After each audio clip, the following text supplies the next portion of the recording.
پریشان ہوں، اسے اب کون اٹھا۔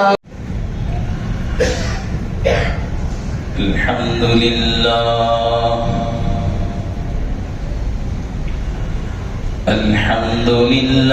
نحمده ونستعينه ونستغفره ونؤمن به ونتوكل عليه ونعوذ بالله من شرور أنفسنا ومن سيئات أعمالنا من يهده الله فلا مضل له ومن يضلله فلا هادي له ونشهد أن لا إله إلا الله وحده لا شريك له ونشهد أن سيدنا وسندنا وحبيبنا ونبينا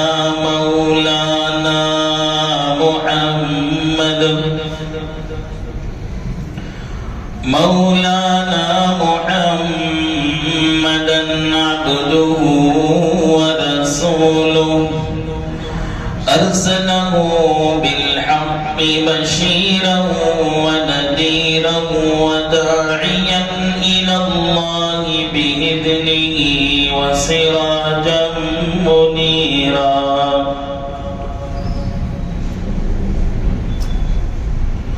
وصلى الله على النبي وآله وأصحابه وبارك وسلم تسليما كثيرا كثيرا أما بعد فقد قال الله تبارك وتعالى في القرآن المجيد والفرقان الحميد أعوذ بالله من الشيطان الرجيم بسم الله الرحمن الرحيم لقد كان لكم في رسول الله أسوة حسنة لمن كان يرجو الله واليوم الآخر وذكر الله كثيرا آمنت بالله صدق الله مولانا العظيم وصدق رسوله النبي الكريم ونحن على ذلك من الشاهدين والشاكرين والحمد لله رب العالمين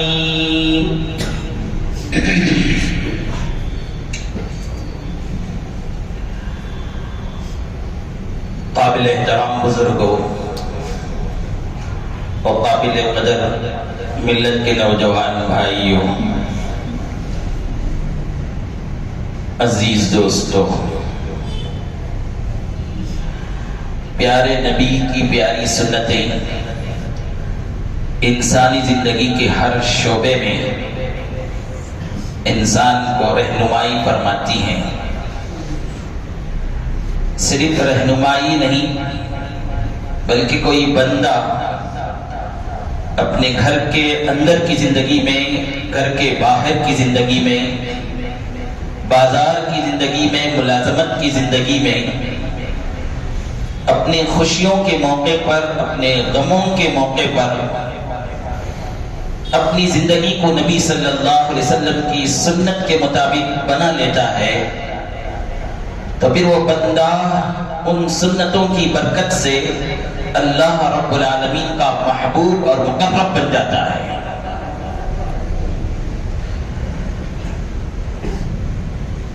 نبی صلی اللہ علیہ وسلم کی بہت سی سنتیں ہیں،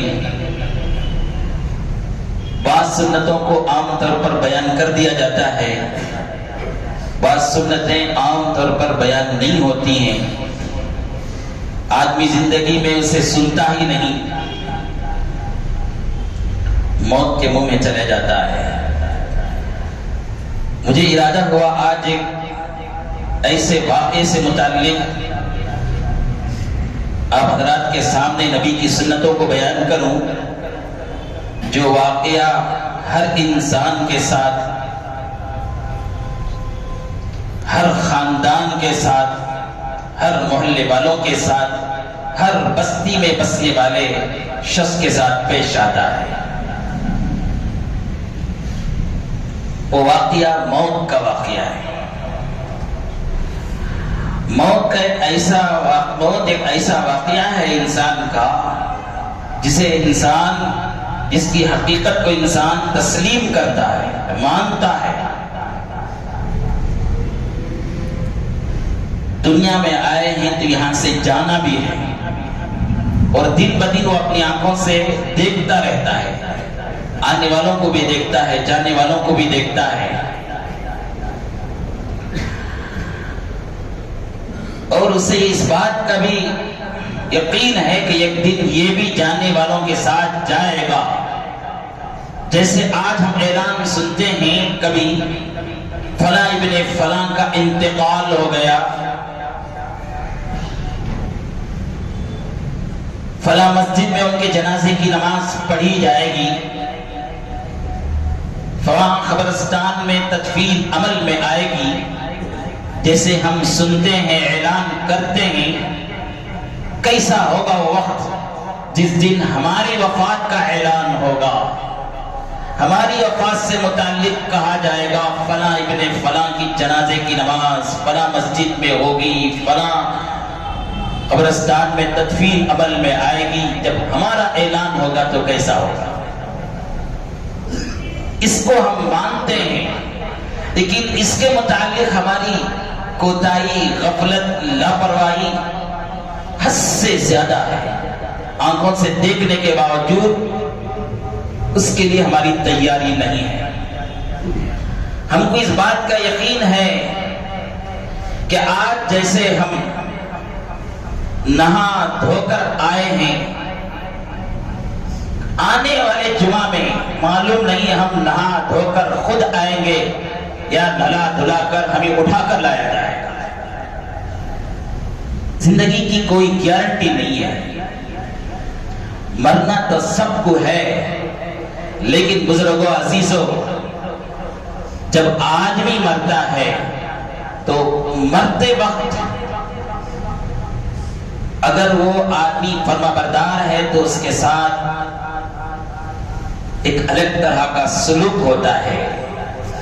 اگر وہ نافرمان ہے، گنہگار ہے، کافر ہے، مشرک ہے، تو اس کے ساتھ ایک الگ طرح کا سلوک ہوتا ہے۔ حدیث کی کتاب میں آتا ہے، حضرت جناب محمد رسول اللہ صلی اللہ علیہ وسلم ایک انصاری صحابی کے جنازے میں شرکت کے لیے قبرستان تشریف لے گئے۔ ابھی قبر تیار نہیں ہوئی تھی، اس لیے رسول اللہ صلی اللہ علیہ وسلم ایک طرف بیٹھ گئے، صحابہ بھی رسول اللہ صلی اللہ علیہ وسلم کے ساتھ بیٹھ گئے۔ مسئلہ یہ ہے، جب تک جنازہ کندھوں پر رہتا ہے، لوگوں کو چاہیے جنازے کی عظمت اور ادب میں نہ بیٹھے۔ جب اسے زمین میں رکھ دیا جاتا ہے، قبر میں رکھ دیا جاتا ہے، تو پھر بیٹھنے کی اجازت ہوتی ہے۔ ہاں، کوئی آدمی بیمار ہے، مجبور ہے، تو مجبوروں کا مسئلہ عقل ہوتا ہے ہر جگہ پر۔ تو رسول اللہ صلی اللہ علیہ وسلم قبرستان میں پہنچے، ابھی قبر کی تیاری ہو رہی تھی، تو آپ ایک کونے میں بیٹھ گئے۔ حضرات صحابہ ایک دم خاموشی سے بیٹھے ہیں۔ قبرستان کے آداب میں سے یہی ہے کہ آدمی جب قبرستان پہنچے، جب دو چار آدمی میت کو قبر میں اتارتے رہتے ہیں، تو باقیہ لوگ یا تو ایک دم خاموشی سے رہیں، نہیں تو آپ کو جو کچھ پڑھنے آتا ہے، سورہ اخلاص، سورہ ملک، سورہ یاسین، یا جو کچھ آپ کو پڑھنے آتا ہے قرآن کے حصہ وہ پڑھتے رہیں اور قبرستان کے مرحومین کے لیے ایثار ثواب کرتے رہیں. وہاں غفلت کی باتیں، دنیا کی باتیں، لاپرواہی سے وقت نہ گزاریں. تو حضرت جناب محمد رسول اللہ صلی اللہ علیہ وسلم سر جھکائے بیٹھے تھے، حضرات صحابہ بھی خاموش رہے. پھر رسول اللہ صلی اللہ علیہ وسلم نے سر اٹھایا اور فرمایا جب کوئی فرما بردار بندہ، مومن بندہ مرتا ہے تو اس کے لیے آسمان سے فرشتے چمکتا چہرہ لے کر سفید کپڑے پہن کر حاضر ہوتے ہیں اس کے سامنے.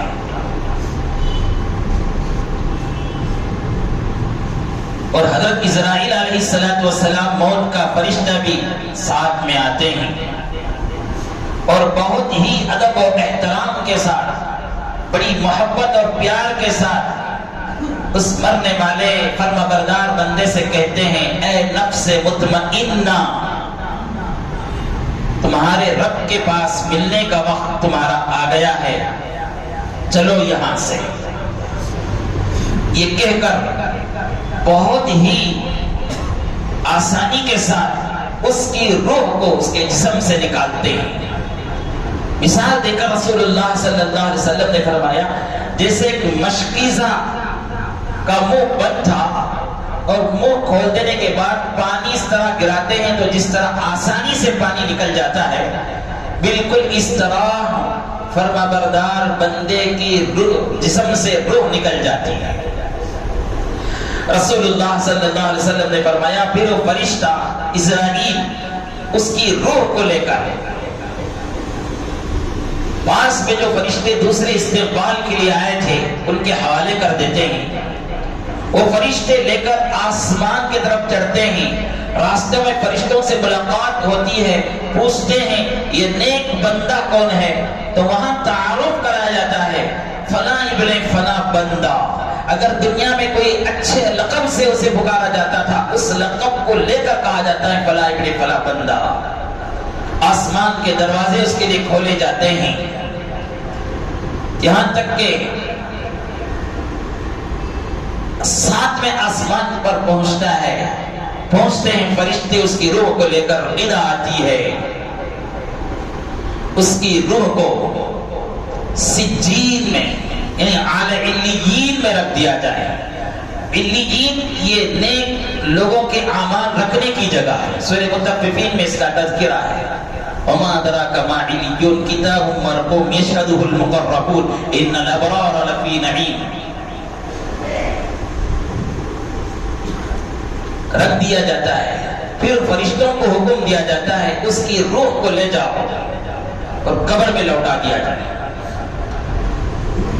وہ روح لا کر پھر دوبارہ قبر میں پہنچا دیا جاتا ہے.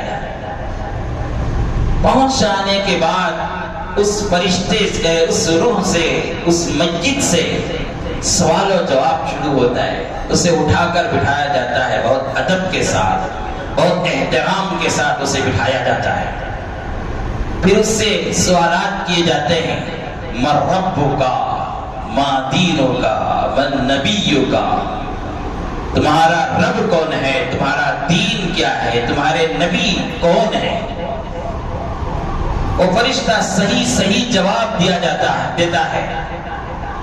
وہ بندہ، وہ میت جو نیک فرما بردار ہے وہ صحیح جواب دیتا ہے تو اللہ کی طرف سے آواز آتی ہے میرے بندے نے سچ کہا.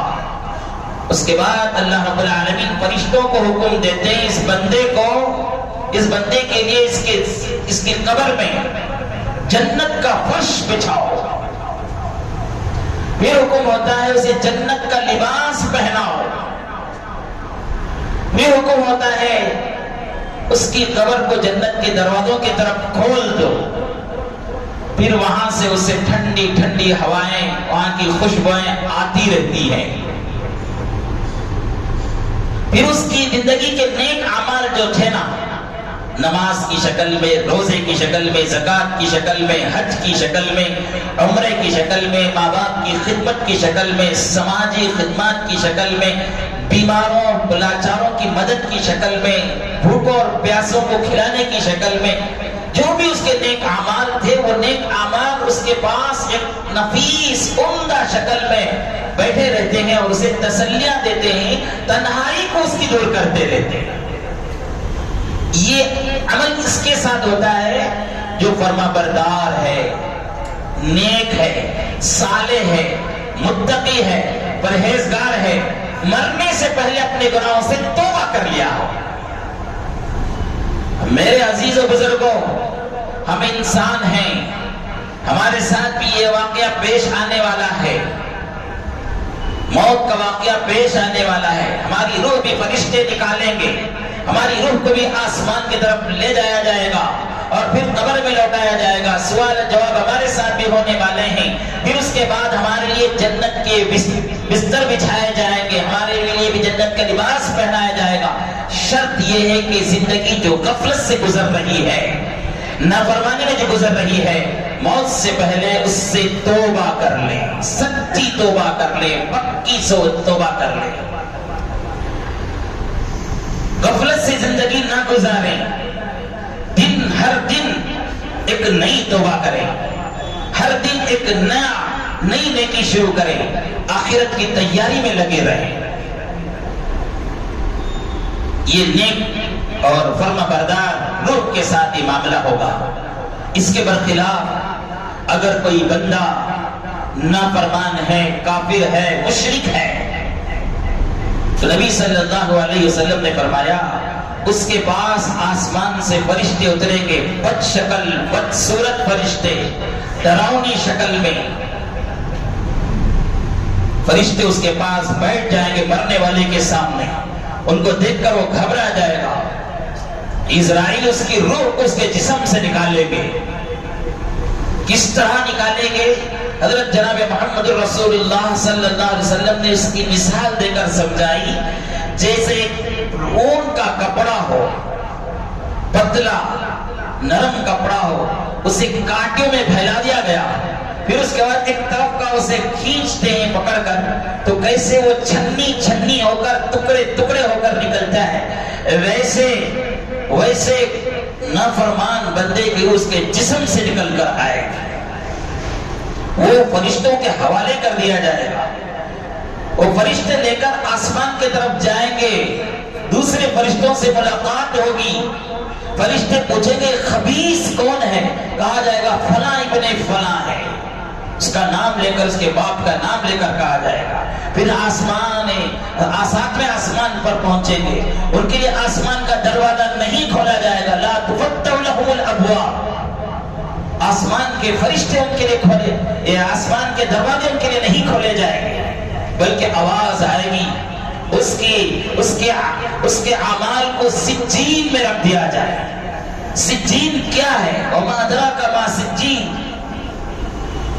کتاب مرقوم ویل یومئذ للمکذبین، سورہ مطففین میں اس کی تشریح موجود ہے۔ سجین برے لوگوں کے اعمال رکھے جانے کی جگہ ہے، برے لوگوں کے اعمال رکھے جانے کی جگہ وہاں پر رکھ دیا جائے گا، پھر اس کی روح کو واپس کر دیا جائے گا اس کی قبر میں واپس ہوتے ہی فرشتے آسمان سے اتریں گے، منکر نکیر اسے سوال کریں گے، من ربو کا، من نبیو کا، ما دینو کا، اسے وہاں کچھ بھی یاد نہیں آئے گا، وہ بہت افسوس کے ساتھ کہے گا لا ادری میں نہیں جانتا۔ آسمان سے آواز آئے گی، اسے جہنم کا بستر اس کے قبر میں بچھا دیا جائے، جہنمیوں کا دوزخیوں کا لباس اسے پہنا دیا جائے، پھر جہنم کی ایک کھڑکی کھول دیا جائے، پھر اس کے وہ اعمال جو زندگی میں نے سود خوری کی شکل میں، رشوت خوری کی شکل میں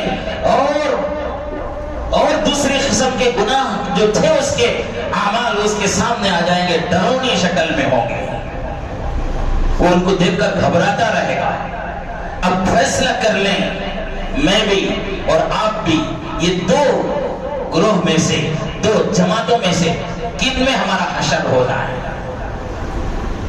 فرشتے ہمارا استقبال کریں یا فرشتے ہمارے سے بیزاری کا اظہار کریں، ہمیں جنت کا لباس پہنایا جائے یا ہمیں جہنم کا لباس پہنایا جائے، ہم ہی فیصلہ کر لیں۔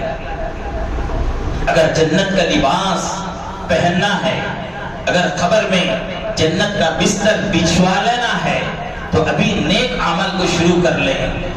ہمارے سے جو گناہ ہو گئے، انسان ہونے کے ناطے اس سے پکی سچی توبہ کر لیں۔ تو یہ زندگی کا ایک عمل ہے، زندگی کا ایک واقعہ ہے جو انسان کو پیش آتا ہے، یہ ایک مرتبہ پیش آتا ہے، اس کے سلسلے میں آدمی غفلت سے رہتا ہے۔ حضرت جناب محمد رسول اللہ صلی اللہ علیہ وسلم نے اس سلسلے میں بھی رہنمائی فرمائی۔ پیاری نبی کی پیاری سنتیں موت کے واقعہ پیش آنے کے وقت میں کیا ہیں اسے میں آپ کو بیان کروں، اور سے سنیں۔ یہ واقعہ ہم کو پیش آنے سے پہلے ہم اس کے لیے تیاری کریں، یا گھر میں کسی کے موت کا واقعہ پیش آتا ہے تو اس سلسلے میں نبی کی تعلیمات، نبی کی سنتیں کیا ہیں اسے سنیں۔ جب کوئی آدمی جس پر موت کے اثر ظاہر ہونے لگے، موت کے اثر ظاہر ہونے لگے، تو حدیث کی کتاب میں آتا ہے، حضرت جناب محمد رسول اللہ صلی اللہ علیہ وسلم نے فرمایا، ابو داؤد شریف کی روایت ہے، معقل بن یسار رضی اللہ عنہ روایت کرتے ہیں، اقرأوا سورۃ یاسین علی موتاکم، تمہارے مردوں پر، مرنے والوں کے سامنے سورہ یاسین کی تلاوت کرو، اس سے اس کی روح نکلنے میں آسانی ہو جائے، اسے موت کی تکلیف کم کر دی جائے، آسانی سے اس کی روح نکل جائے۔ پہلا کام، جسے موت کا واقعہ پیش آ رہا ہے تو اس کے سامنے سورہ یاسین کی تلاوت کی جائے۔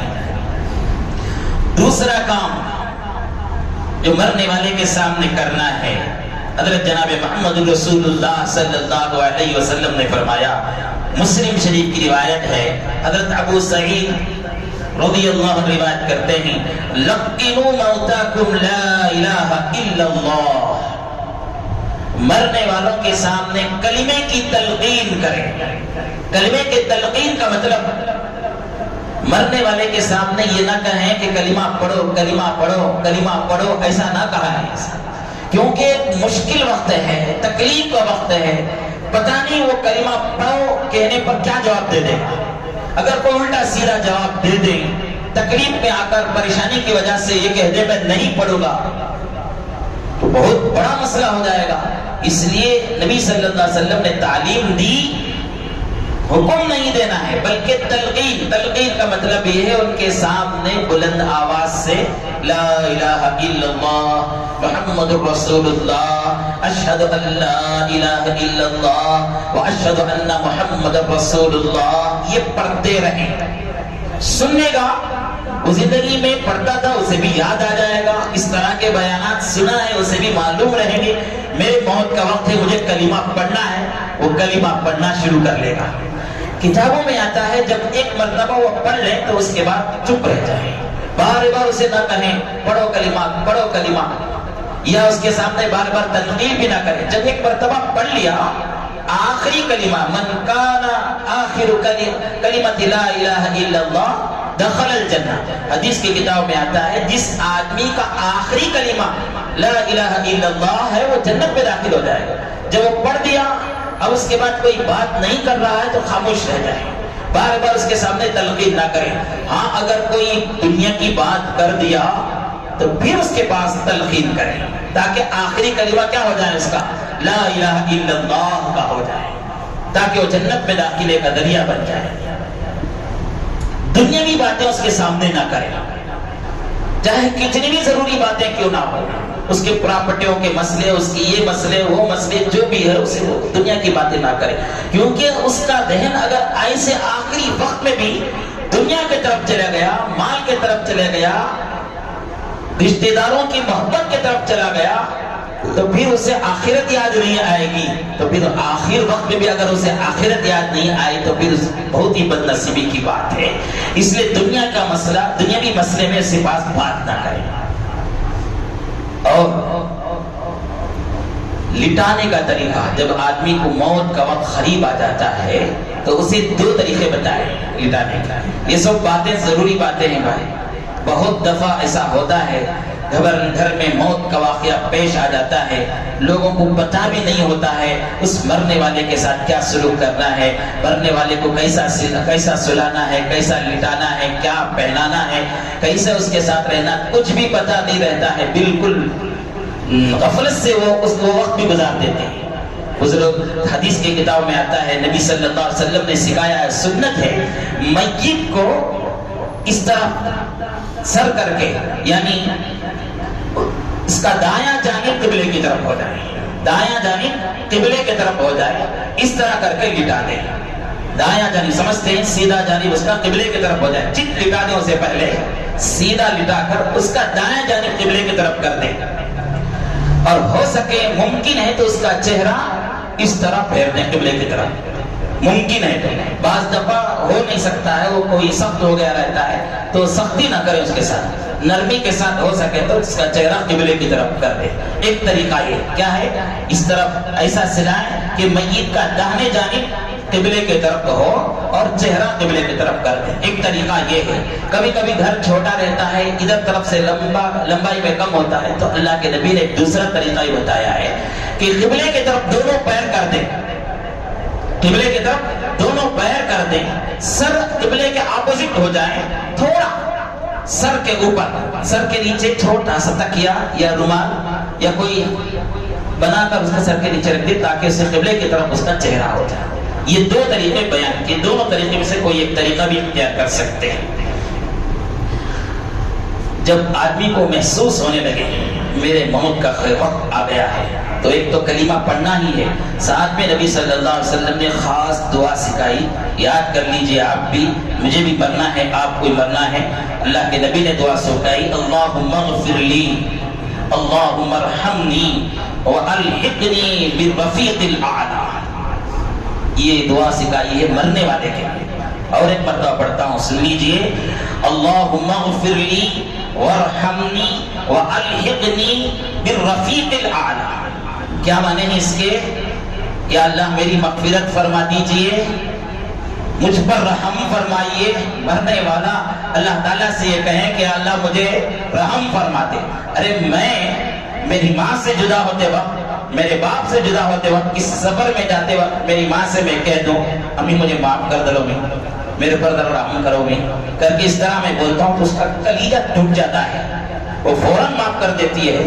تو 70 ماؤں کی محبت رکھنے والا جب آدمی اپنے بچوں کو چھوڑتے ہوئے، اپنی بیوی کو چھوڑتے ہوئے، اپنے ماں باپ کو چھوڑتے ہوئے، اپنے پراپرٹیوں کو چھوڑتے ہوئے، اپنی دنیا جہاں 60 سال 70 سال گزارا وہ چھوڑتے ہوئے آخری وقت میں اپنے رب سے یہ کہیں اللہم اغفر لی، اے اللہ مجھے معاف فرما، اللہم ارحمنی، اے اللہ مجھ پر رحم فرما دے، والحقنی بالرفیق الاعلی، اوپر والوں کے ساتھ مجھے ملا دے۔ تو کیا اللہ رحم نہیں کریں گے؟ ضرور رحم کریں گے، اللہ کی ذات سے امید ہے۔ اس لیے یہ دعا سیکھ لیجئے۔ دوسرا، جب موت کے آثار ظاہر ہونے لگے، نبی صلی اللہ علیہ وسلم نے اور ایک دعا سکھائی، فرمایا اللہم اعنی علی غمرات الموت و سکرات الموت، اللہم اعنی علی غمرات الموت و سکرات الموت۔ موت کی تکلیف بہت زیادہ ہوتی ہے، نبی صلی اللہ علیہ وسلم نے زندگی میں موت کی تکلیف سے پناہ مانگی ہے، حدیث کی کتاب میں دعا ملتی ہے۔ نبی صلی اللہ علیہ وسلم کو بھی جب وفات کا وقت آیا تھا، بار بار پیشانی گرم ہو جاتی تھی، حضرت عائشہ رضی اللہ عنہا بار بار پانی کپڑا ٹھنڈا کر کے سر پر رکھتے تھے، اور رسول اللہ صلی اللہ علیہ وسلم تکلیف محسوس کرتے تھے۔ جب رسول اللہ صلی اللہ علیہ وسلم موت کے تکلیف سے پناہ مانگتے تھے تو میرا اور آپ کا کیا ہوگا؟ اس لیے دعا مانگے جب موت کے آثار ظاہر ہونے لگے تو اللہم اعنی علی غمرات الموت و سکرات الموت۔ جب موت کا واقعہ پیش آ جائے، بہرحال آدمی ماں کی شکل میں، باپ کی شکل میں، بھائی کی شکل میں، بیوی کی شکل میں، بیٹے کی شکل میں، باپ کی شکل میں وفات پا گیا ہے تو فوراً انا للہ و انا الیہ راجعون، اللہم اجرنی فی مصیبتی واخلف لی خیرا منہا، اسے پڑھے۔ اور ایک مرتبہ پڑھتا ہوں، اللہم انا للہ و انا الیہ راجعون، اللہم اجرنی فی مصیبتی واخلف لی خیرا منہا. اس کو پڑھ لیں. اگر وہ آدمی جو مر گیا ہے، اللہ تعالیٰ سے ہم دعا مانگ رہے ہیں، یا اللہ اس مصیبت میں مجھے صبر عطا فرما، یہ تو چلا گیا، اس کا نعم البدل مجھے عطا فرما. نبی صلی اللہ علیہ وسلم نے دعا سکھائی.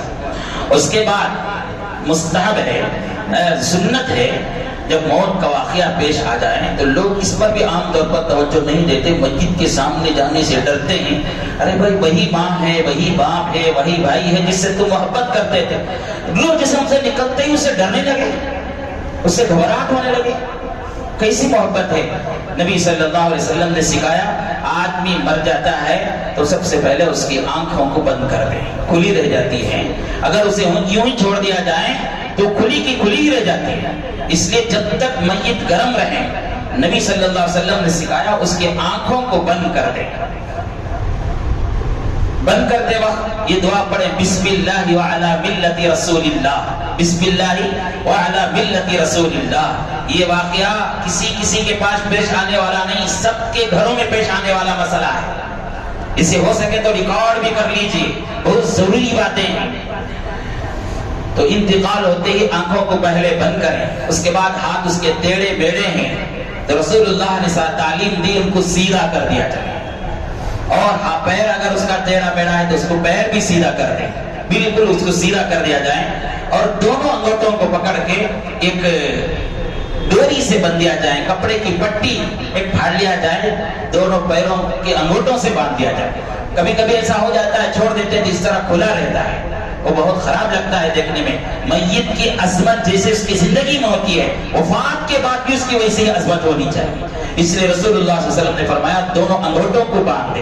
اور اس کے بعد یہ منہ کھلا رہتا ہے وفات پا جانے کے بعد بعض دفعہ، تو رسول اللہ نے اس کی بھی تعلیم دی، مرنے کے بعد یہ اس کے ٹھوڑی کو اس کے منہ سے ملا دیا جائے، پھر بھی کھلا رہتا ہے تو ایک کپڑے کی پٹی کو داڑھی کے نیچے سے، ٹھوڑی کے نیچے سے لے کر سر تک لے کر باندھ دیا جائے.